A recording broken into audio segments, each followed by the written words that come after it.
in Lagos State today or so. It was today or so. It was great. It was, I believe people are still gonna come out or trust that the person not just because Nigeria has been faith. Those that don't have taken the politics, the election, one Kano State, Enugu State. It's so glaring, man, but that is it. They believe the system is not for everybody.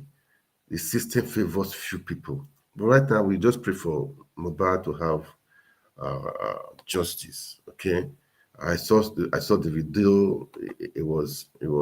I mean, I saw the video. Even fast. Okay, I saw fast. It was since this is fast here. Let me play the video here also. When I say justice, you say money. Justice! Justice! My name is Faz Baghdad. Thank you so much. That was fast. Thank you, That was fast. This is Lagos today also. People are coming out, to sympathize, and I don't really know what happened. Seriously, people are saying many things. They said the guy didn't die before he was buried. I don't really know. But police, how far with they right now? What have they done? What are they doing? Okay, what are they doing? Even if they want to keep quiet, they cannot keep quiet. But right now, the thing is everywhere. Okay, the thing is everywhere. This has gone far. This has gone beyond the shores of Nigeria. Okay, that is the truth. It has gone beyond the shores of Nigeria. Let me show you what happened. What is happening right now in New York? Okay, let me show it to you right now. Right now in New York. Let me show it to you. This is Times Square, New York. That means everybody is pushing. This is New York, Times Square. Go Times Square, that's place. This is Times Square. I'm going to let me make it bold, okay? Let me make it bold. Sorry, guys. Let me just make it bold. I will play it again.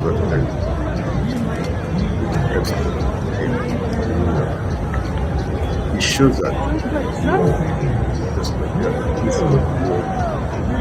We should not keep quiet because Nigeria literally when we shout for 1 week, keep quiet.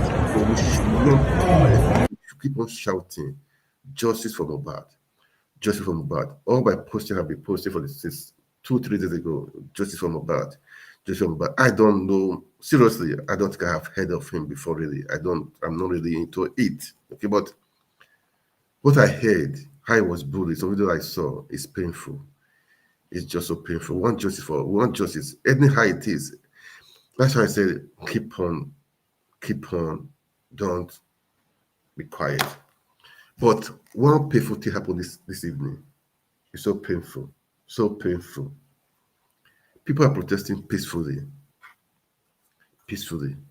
Nigeria police, I don't know what is in them. During the NSAS, people protested NSAS. Many things happened. This one now. Who sent them? I don't know. You cannot go against the wish of the people or the will of the people, the voice of the people. Nigeria is a quiet place, so seriously, it's not. Nigeria is very quiet. People in Nigeria, they know how to bear, to resist, to manage, to suffer. They are suffering, man. Come on, that is not good. You suffer that stress. No light, no good road, no good school, no hospitals, nothing. You are still managing. Why? Come on, guys. This is annoying. This is appealing. Oh God. It's really annoying, man. It's so annoying. I don't know what to say. It's so annoying. But anyway, people keep out for protest. Police on their own again. With their usual stupid manner. Using tear gas on this one. This one I'm playing this one. I played all those over ones to play this one now. Using tear gas on people. There was a video I saw. The guy was injured. Oh God. I'm on a tear gas, they shoot like guys. See, this thing is becoming. See, as people they run road. See. This is painful. Yeah, person. This guy came back to the people for peaceful candlelight. Like guys, see, this thing is becoming. I'm on a tear gas, they shoot like guys. See, this thing is becoming. See, as people they run road. See. This is painful. Yeah, person. Police doing shooting tear gas. Guy, fuck. Man, Nigeria, God, what I don't know what to say. This is annoying. It's just annoying. It's painful. It's painful. What God? Well, go help Nigeria, man. Go help Nigeria. Anyway, justice for Mohbad. Justice for Mohbad. I don't know Naramali. I don't know Larry, what is it? Larry, somebody. I don't know what they are into, what kind of secret code they belong to, what the kind of power they think they believe they have. I don't know if Fashola, I mean, the president, the governor of the Lagos State, be the, what do you call it, Tinubu is their man, or they belong to the same party. That is why they're doing like this. I don't know, okay? I don't know. But what we are saying, justice must be served. Justice must be served. It must be served. It must be served. Enough is enough. Enough is enough. We can do it. Who will do it is you and I, okay? Nobody else will do it for you. Don't think the Europeans will do it for you. We have to take our country back, you know. We have to take it back. We have to take it back. We have to take it back. Anyway, guys, today, I remember I talked about, I started with the elections in Kogi State. Peter Obi was there to campaign for people. So that I said we should not give up, okay? Despite what happened in the court, that you know they try to cheat us. Now, guys, let me play this video, okay, of what happened today. All right, where I said it's painful, just to show you guys the peaceful protest, peaceful protest, okay, peaceful protest. Peaceful protest. All right. Let me just let me see. It's just a few minutes. Okay. It's just okay.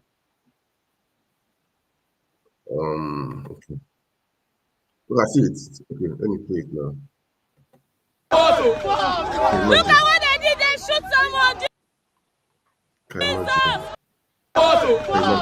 Look at what they did. They shoot someone. Jesus. Too bad. Look at what they did. They shoot someone. Jesus. Too bad. Peaceful protest. Look at what they did. They shoot someone. Jesus. He alive. Look at what they did. They shoot someone. Jesus. Thank God for that he's alive. Okay. So anyway, police. People are protesting peacefully. Please don't go at beggars. Don't go and be shooting. Don't kill innocent people. Please, please. And the protest, let it be peaceful. We don't want killings. We don't want we don't want what happened in Togate, okay? We don't want the repeat of that. We don't want it. We don't need it. Peaceful protest, okay? It's just solidarity. It's just for that people are saying justice for Mohbad, okay? Maybe I will find a time to find more information and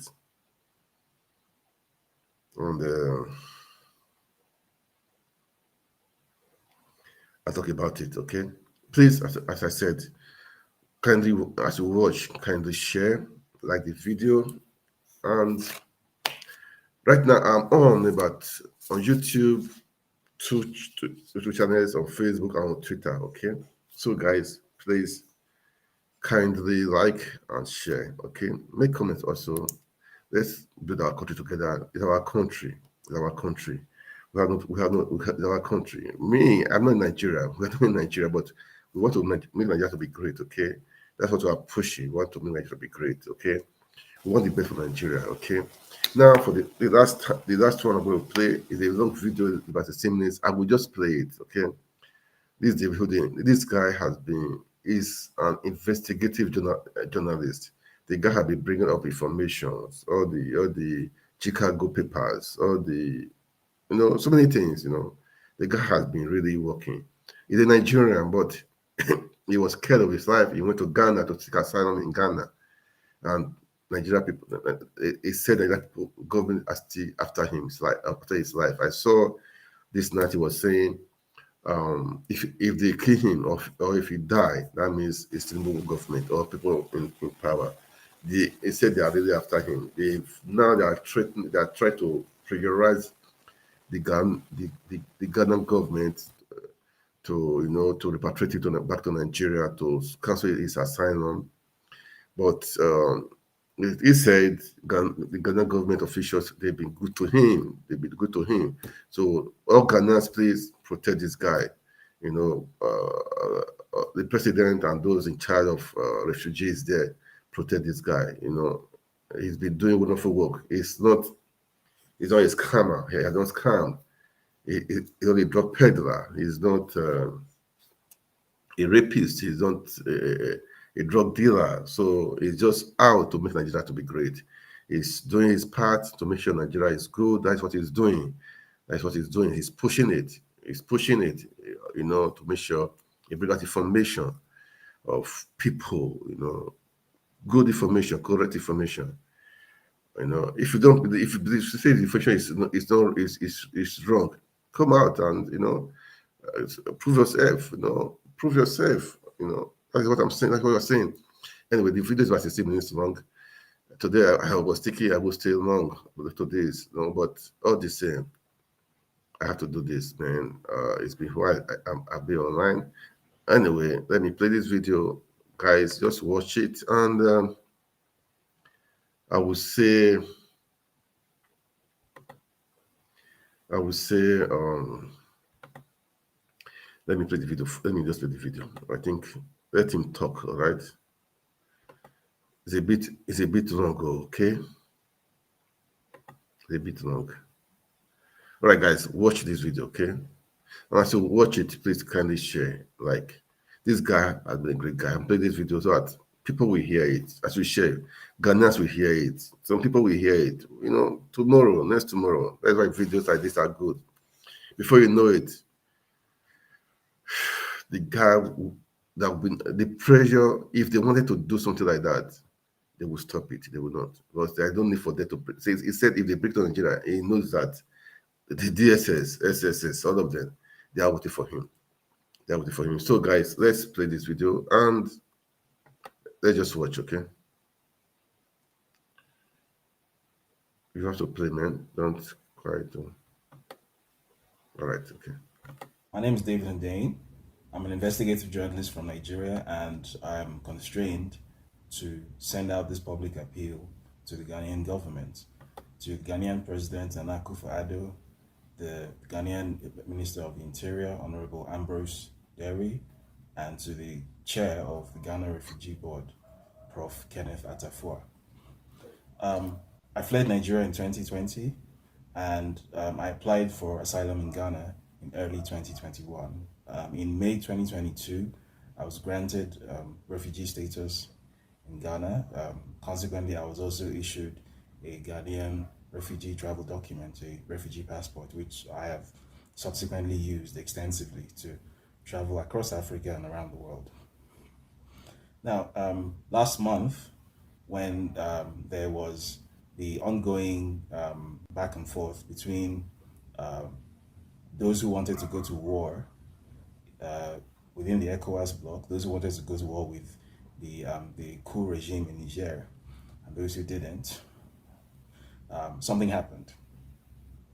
The Nigerian president, Bola Ahmed Tinubu, made a move to deploy Nigerian special forces illegally into Nigerian territory to enforce a no-fly zone, which is a euphemism for essentially staging a military attack, an unprovoked military attack against an independent sovereign nation and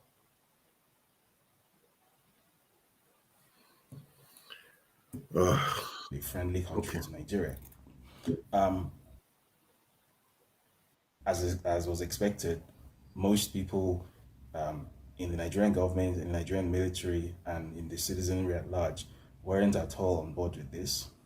But Mr. Tinubu was clearly desperate to start this war with Niger, a war that nobody wanted.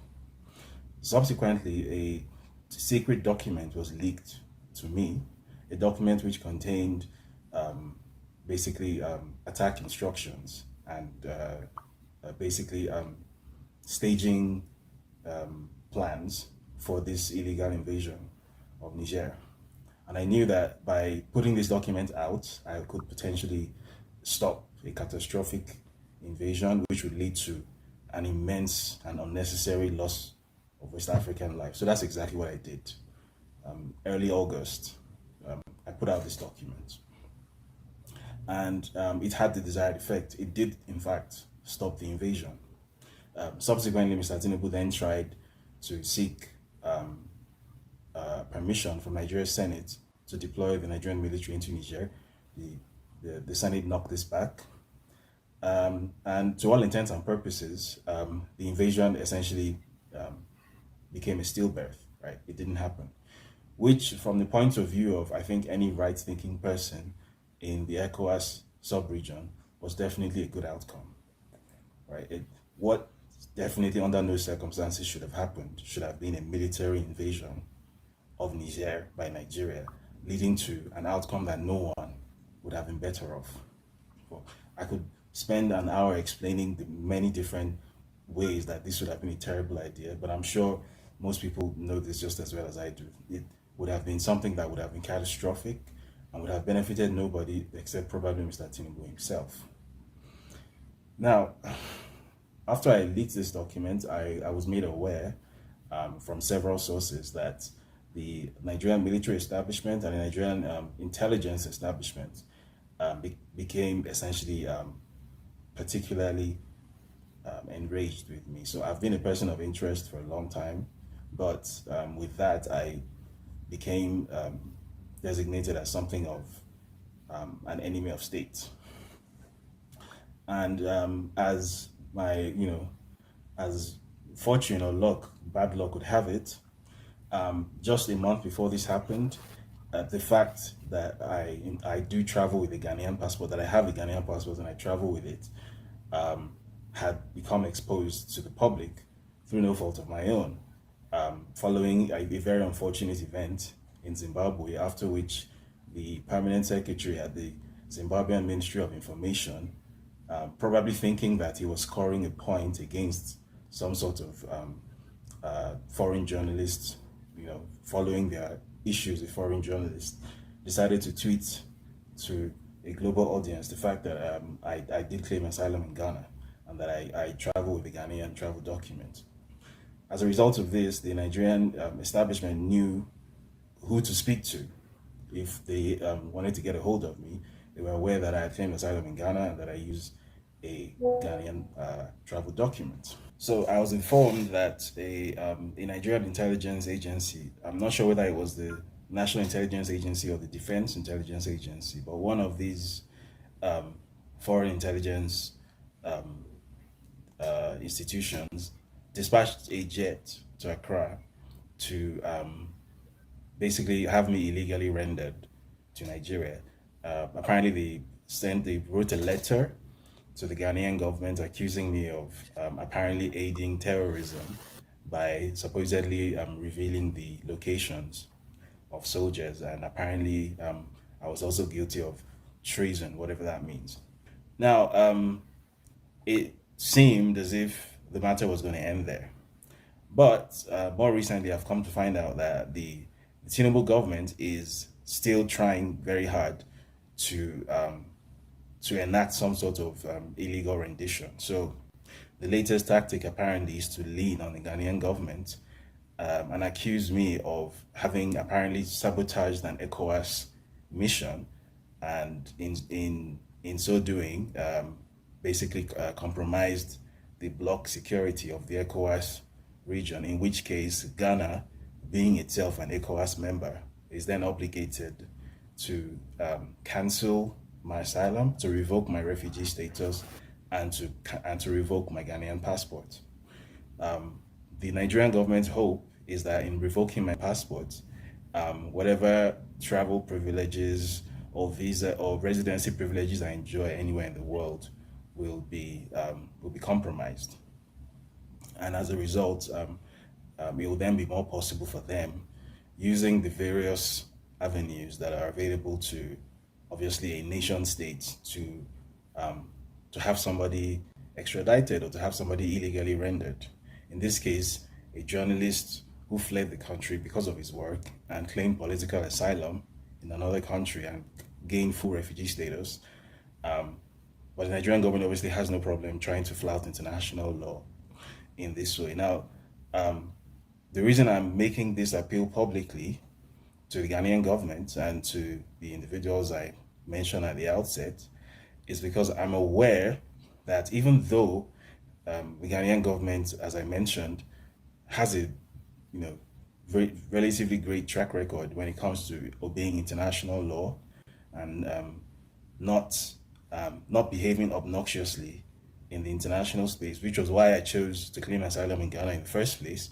I'm also aware that there's a limit to which Ghana might be able to resist the cajoling or the bullying of Nigeria, which obviously exerts a lot of influence over the Ghanaian government.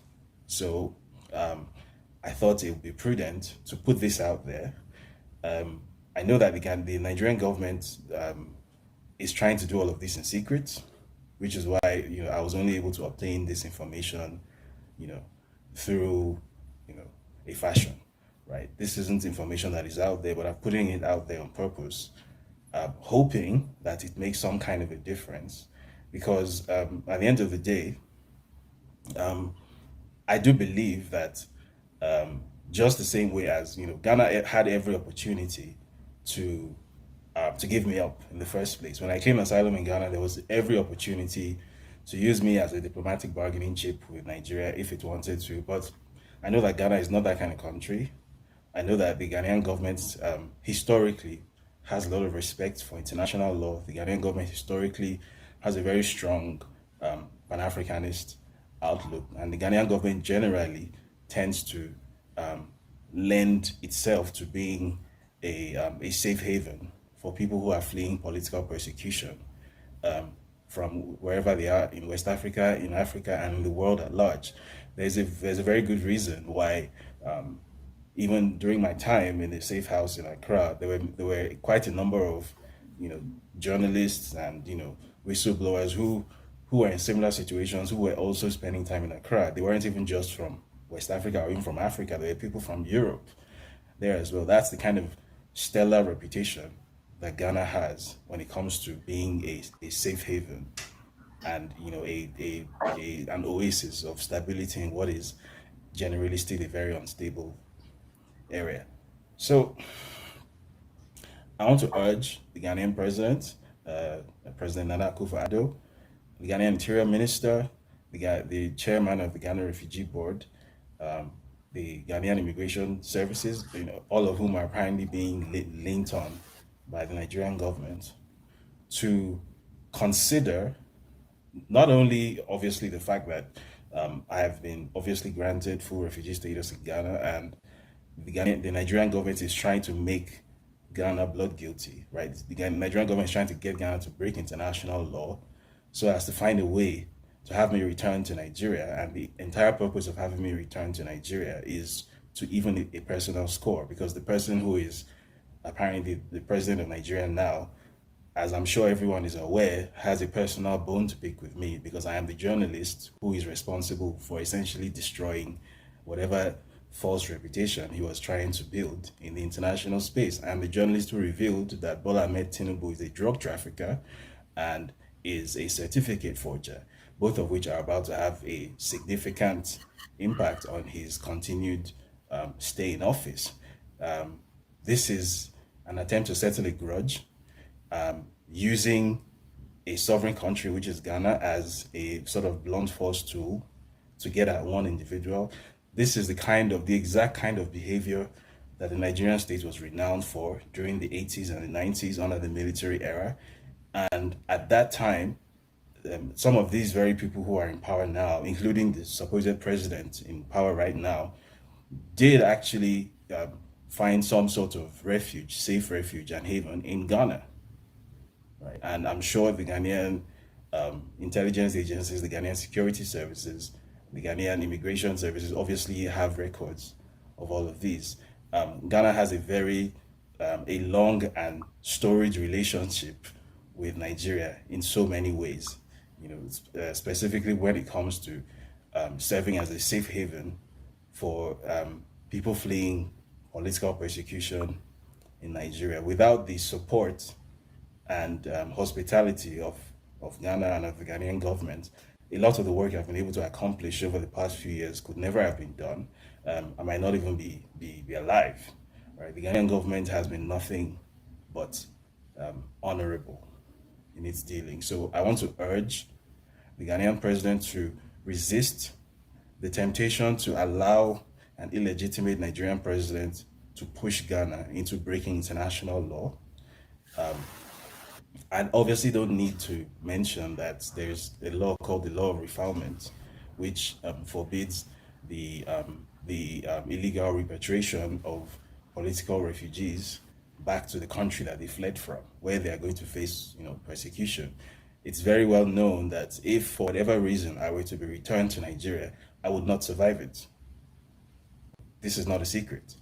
So I'm putting this appeal out there publicly. I wasn't going to do this initially, but seeing as it doesn't look like there are that many options left, and the fact of my use of a Ghanaian passport and my permanent residency in Ghana is going to be used, or is the Nigerian government is trying to weaponize that, and Ghana, for all its best efforts, for all its best intentions, might not be able to resist the bullying of the Nigerian government. I'm constrained to put this message out in the public domain, at the very least for record purposes. So if anything were to happen to me, I hope it doesn't happen, but if something were to happen to me, everyone should know who is responsible for it and under what circumstances these things happened.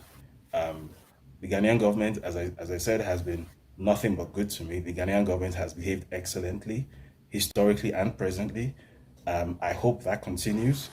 I hope it's able to resist the tactics of the Nigerian intelligence agencies, the NIA, the DIA, the DSS, which are parts of the erstwhile, the infamous NSO security organization, which used to carry out this exact sort of illegal international activity back in the 80s, because apparently that's the era that we've gone back to now. But in the event that the Ghanaian government isn't able to hold Nigeria off, and my Ghanaian passport is revoked, my Ghanaian permanent residency is revoked, I'm also appealing to international institutions that may be watching this to lean on whoever can be leaned on to see that this reaches some sort of resolution. And in the event that there is no resolution and I end up becoming a journalist who ends up dead because I did my job, well, I want everyone to know who was responsible. So that's why I'm putting out this appeal. I hope the Ghanaian government does the right thing. I have faith in them. They've always done the right thing more often than not. There are so many more people like myself who have found a safe refuge and a home in Ghana. I think it would be a very sad thing if that reputation that this country has built for itself should be damaged because of an illegitimate president in Nigeria who is essentially trying to personalize the apparatus of state and use it to pursue his personal